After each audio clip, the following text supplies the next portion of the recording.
ओम नमः शिवाय। शिव जी सदा सहाय। ओम नमः शिवाय। गुरु जी सदा सहाय। जय गुरु जी। शुक्राना गुरु जी। अनंतम अनंतम शुक्राना गुरु जी।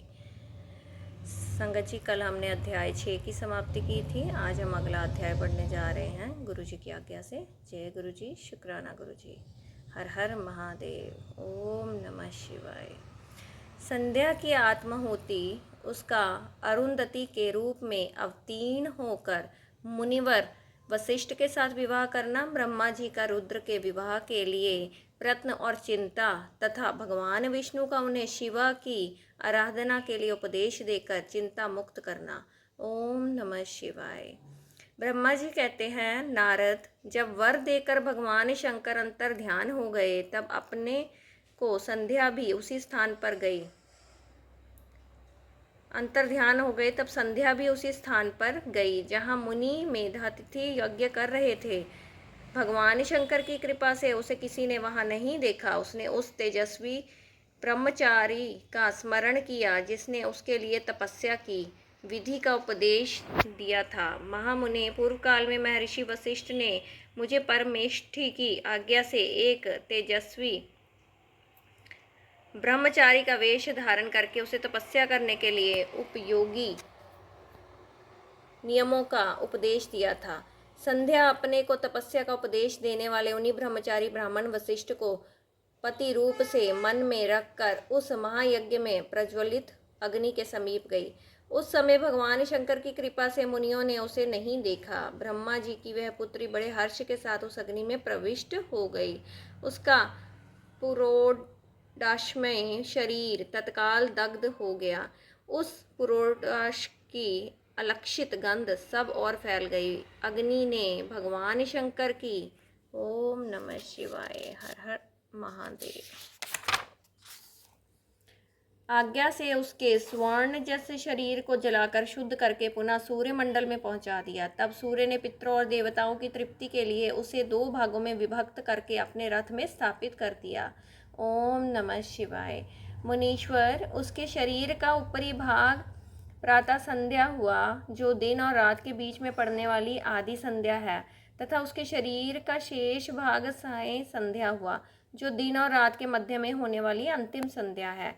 साय संध्या सदा ही पितरों को प्रसन्नता प्रदान करने वाली होती है। सूर्योदय से पहले जब अरुणोदय हो, प्राची के क्षितिज में लाली छा जाए, तब प्रातः संध्या प्रकट होती है, जो देवताओं को प्रसन्न करने वाली है।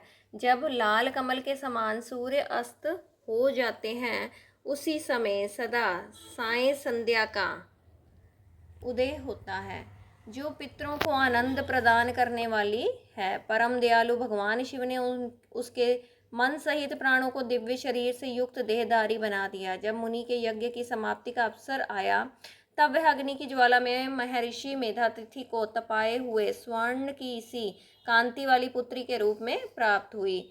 मुनि ने बड़े आमोद के साथ उस समय उस पुत्री को ग्रहण किया। उन्होंने यज्ञ के लिए उसे नहलाकर अपनी गोद में बिठा लिया। शिष्यों से घिरे हुए महामुनि मेधातिथि को वहाँ बड़ा आनंद प्राप्त हुआ। उन्होंने उसका नाम अरुंधति रखा। वह किसी भी कारण से धर्म का अवरोध नहीं करती थी, अतः उसी गुण के कारण उसने स्वयं यह त्रिभुवन विख्यात नाम प्राप्त किया। देवर्षि यज्ञ को समाप्त करके कृतकृत्य हो वे मुनि पुत्री की प्राप्ति होने से बहुत प्रसन्न थे और अपने शिष्यों के साथ आश्रम में रहकर सदा उसी का लालन पालन करते थे। देवी अरुंधति चंद्रभागा नदी के तट पर सारण्य के भीतर मुनिवर मेधातिथि के उस आश्रम में धीरे धीरे बड़े होने लगी। जब वह विवाह के योग्य हो गई, तब मैंने विष्णु तथा महेश्वर से ने मिलकर मुझ ब्रह्मा के पुत्र वशिष्ठ के साथ उसका विवाह करा दिया। ब्रह्मा, विष्णु तथा महेश के हाथों से निकले हुए जल से क्षिप्रा आदि 7 परम पवित्र नदियां उत्पन्न हुई। मुने मेधातिथि की पुत्री महासाध्वी अरुंधति समस्त प्रतिव्रताओं में श्रेष्ठ थी। वह महर्षि वशिष्ठ को पति रूप में पाकर उनके साथ बड़ी शोभा पाने लगी।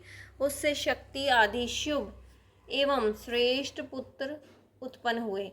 मुनि श्रेष्ठ, वह प्रियतम पति वशिष्ठ को पाकर विशेष शोभा पाने लगी। मुनि शिरोमणि, इस प्रकार मैंने तुम्हें तुम्हारे समक्ष संध्या के पवित्र चरित्र का वर्णन किया है, जो समस्त कामनाओं के फलों को देने वाला है, परम पावन और दिव्य है। जो स्त्रियां शुभ व्रत का आचरण करने वाला पुरुष इस प्रसंग को सुनता है, वह संपूर्ण कामनाओं को प्राप्त कर लेता है। इसमें अन्यथा विचार करने की आवश्यकता नहीं है। ओम नमः शिवाय। प्रजापति ब्राह्मण की यह बात सुनकर नारद जी का मन प्रसन्न हो गया और वे इस प्रकार बोले, ब्राह्मण, आपने अरुंधति को तथा पूर्व जन्म में उसकी स्वरूप भूता संध्या की बड़ी उत्तम दिव्य कथा सुनाई है, जो शिव भक्ति की वृद्धि करने वाली है।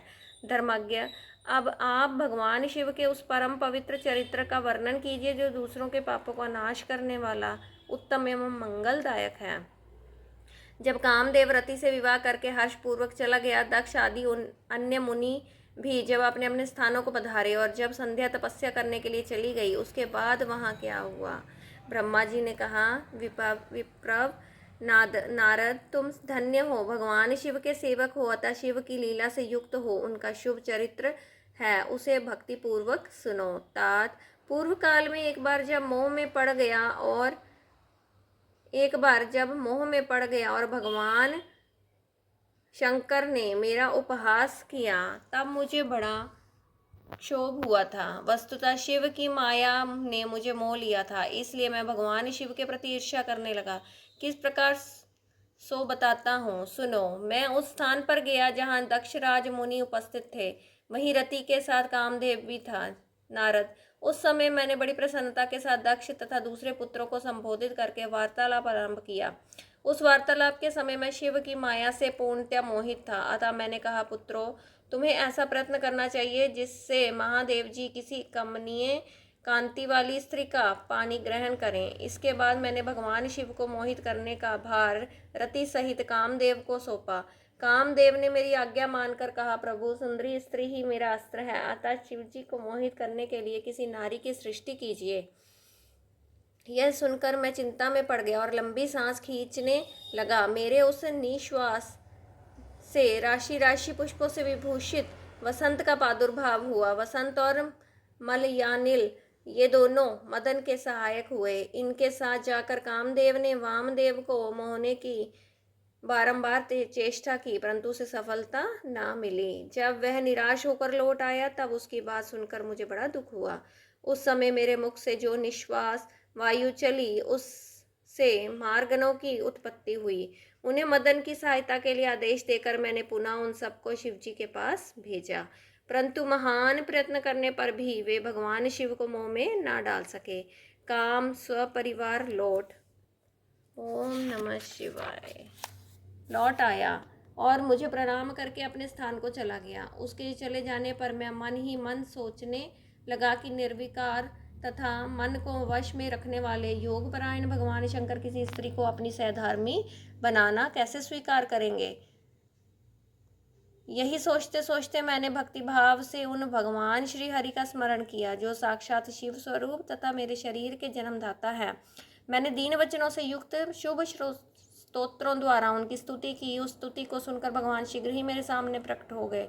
उनके चार भुजाएं शोभा पाती थी, नेत्र प्रफुल्ल कमल के समान सुंदर थे। उन्होंने हाथों में शंख, चक्र, गदा और पद्म ले रखे थे। उनके श्याम शरीर पर पीताम्बर की बड़ी शोभा हो रही थी। वे भगवान श्री हरि भक्त प्रिय हैं, अपने भक्त उन्हें बहुत प्यारे हैं, सबके उत्तम शरणदाता। उन श्री हरि को उस रूप में देखकर मेरे नेत्रों से प्रेमाश्रुओं की धारा बह चली और मैं गदगद कंठ से बारंबार उनकी स्तुति करने लगा। ओम नमः शिवाय। मेरे उस स्तोत्र को सुनकर अपने भक्तों के दुख दूर करने वाले भगवान विष्णु बहुत प्रसन्न हुए और शरण में आए हुए मुझ ब्रह्मा से बोले, महाप्राज्ञ विधाता, लोक सृष्टा ब्राह्मण, तुम धन्य हो। बताओ, तुमने किस लिए आज मेरा स्मरण किया है और किस निमित्त से ये स्तुति की जा रही है। तुम पर कौन सा महान दुख आ पड़ा है, उसे मेरे सामने इस समय कहो। मैं वह सारा दुख मिटा दूंगा। इस विषय में कोई संदेह या अन्यथा विचार नहीं करना चाहिए। ओम नमः शिवाय। तब ब्रह्मा जी ने सारा प्रसंग सुनाकर कहा, केशव, यदि भगवान शिव किसी तरह पत्नी को ग्रहण कर ले तो मैं सुखी हो जाऊंगा। मेरे अंतःकरण का कारण दुख दूर हो जाएगा। इसीलिए इसी के लिए मैं आपकी शरण में आया हूँ। मेरी यह बात सुनकर भगवान मधुसूदन हंस पड़े और मुझ लोक सृष्टा ब्रह्मा का हर्ष बढ़ाते हुए मुझसे शीघ्र ही बोले, विधाता तुम मेरा वचन सुनो, यह तुम्हारे भ्रम का निवारण करने वाला है। मेरा वचन ही वेद शास्त्र आदि का वास्तविक सिद्धांत है। शिव ही सबके कर्ता भरता, पालक और हर्ता, संहारक हैं। वे ही परात्पर हैं, ब्रह्म, परेश, निर्गुण, नित्य, अनिर्देश्य, निर्विकार, अद्वितीय, अच्युत, अनंत, सबका अंत करने वाले स्वामी और सर्वव्यापी परमात्मा एवं परमेश्वर हैं। सृष्टि, पालन और संहार के कर्ता, तीनों गुणों को आश्रय देने वाले व्यापक, ब्रह्मा, विष्णु और महेश नाम से प्रसिद्ध रजोगुण, तत्वगुण तथा तमोगुण से परे, माया से भी भेद युक्त प्रतीत होने वाले, निरीह, माया रहित, माया के स्वामी या प्रेरक, चतुर, सगुण, स्वतंत्र, आत्मानंदन स्वरूप, निर्विकल्प, आत्माराम, निर्द्वंद, भक्त परवश, सुंदर, विग्रह से सुशोभित, योगी, नित्य, योग परायण, योग मार्गदर्शक, गर्वहारी, लोकेश्वर और सदा दीन वत्सल हैं। तुम उन्हीं की शरण में जाओ, सर्वात्मना शंभु का भजन करो, इससे संतुष्ट होकर वे तुम्हारा कल्याण करेंगे। ब्राह्मण, यदि तुम्हारे मन में यह विचार हो कि शंकर पत्नी का पानी ग्रहण करें तो शिव को प्रसन्न करने के उद्देश्य से शिव का स्मरण करते हुए उत्तम तपस्या करो। अपने उस मनोरथ को हृदय में रखते हुए देवी शिवा का ध्यान करो। वे देवेश्वरी यदि प्रसन्न हो जाए तो सारा कार्य सिद्ध कर देगी। यदि शिवा सगुण रूप से अवतार ग्रहण करके लोक में किसी की पुत्री हो, मानव शरीर ग्रहण करे, तो वे निश्चय ही महादेव जी की पत्नी हो सकती है। ब्राह्मण, तुम दक्ष को आज्ञा दो, वे भगवान शिव के लिए पत्नी का उत्पादन करने के निमित्त स्वतः भक्ति भाव से प्रयत्न पूर्वक तपस्या करे। तात, शिवा और शिव दोनों को भक्त के अधीन जानना चाहिए। वे निर्गुण पर ब्रह्म स्वरूप होते हुए भी स्वेच्छा से सगुण हो जाते हैं। विधे, भगवान शिव की इच्छा से प्रकट हुए हम दोनों ने जब उनसे प्रार्थना की थी, तब पूर्व काल में भगवान शंकर ने जो बात कही थी उसे याद करो। ब्राह्मण, अपनी शक्ति से सुंदर लीला विहार करने वाले निर्गुण शिव ने स्वेच्छा से सगुण होकर मुझको और तुमको प्रकट करने के पश्चात तुम्हें तो सृष्टि कार्य करने का आदेश दिया, और उमा सहित उन अविनाशी सृष्टिकर्ता प्रभु ने मुझे उस सृष्टि के पालन का कार्य सौंपा। फिर नाना लीला विशारद उस दयालु स्वामी ने हंसकर आकाश की ओर देखते हुए बड़े प्रेम से कहा, विष्णु, मेरा उत्कृष्ट रूप इन विधाता के अंग में इस लोक में प्रकट होगा, जिसका नाम रुद्र होगा। रुद्र का रूप ऐसा ही होगा जैसा मेरा है, वह मेरा पूर्ण रूप होगा। तुम दोनों को सदा उसकी पूजा करनी चाहिए। वह तुम दोनों के संपूर्ण मनोरथों की सिद्धि करने वाला होगा।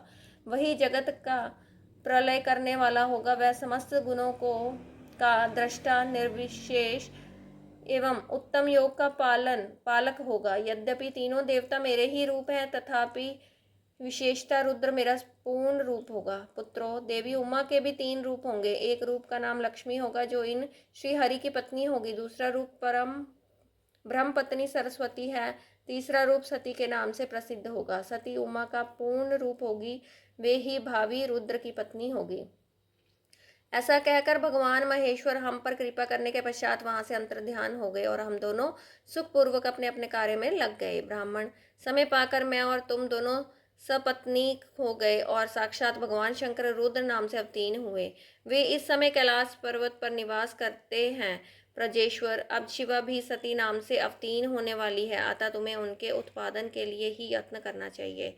ऐसा कहकर मुझ पर बड़ी भारी दया करके भगवान विष्णु अंतर्ध्यान हो गए और मुझे उनकी बातें सुनकर बड़ा आनंद प्राप्त हुआ। ओम नमः शिवाय।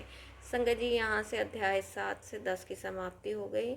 चलिए गुरु जी से आज्ञा ले लेते हैं। ओम नमः शिवाय। शिव जी सदा सहाय। ओम नमः शिवाय। गुरु जी सदा सहाय।